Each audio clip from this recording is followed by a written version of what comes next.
Alright guys, when you're doing an oil change, finish your oil change, what you're going to do is reset your oil life percentage. Alright, first thing when you do is, still in park, and you don't want to press any gas pedal either, not the gas pedal, the brake pedal, just leave it alone, and you want to do a safety mode on your car. There you go, everything comes up, light up, and that's what you're going to do. And that's the first step. Put your car into accessory mode. As you can see right there, oil life is actually 30%. I thought it was 10. It's actually 30% right now. So we just changed the oil. We just want it back. We want to put it to 100%. All right, as you can see right here, there's like a selection needle. You want to press it down and just hold it. Like 5 seconds possibly. Let me see. 1, 2, 3. Until it blink.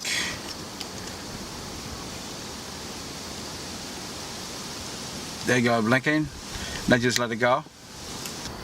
As you can see, it's still blinking. So you lift with your hand already, and now you want to do is press it again until actually it reset. There you go, perfect. Alright guys, once you reset the oil, basically, like put an accessory, and then you press the selected button, like hold on to it, and it blink. Once it blink, you let it go, and then you press it again, hold it again with like within 10 seconds.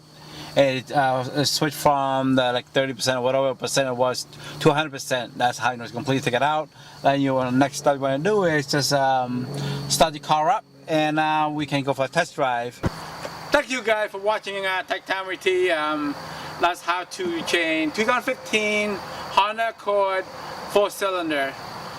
Basic, easy. What did you want to know? If you want me to show you anything else, just comment below. And anything you want me to show you, or any question, recommendation. Also, you can donate as well. There's a button there, alright, to help me out. And that's all I can tell you. And good luck. And don't forget to subscribe if you haven't done that. And also, thank you for your viewing and support very much. And you have a great day. Take care. Peace.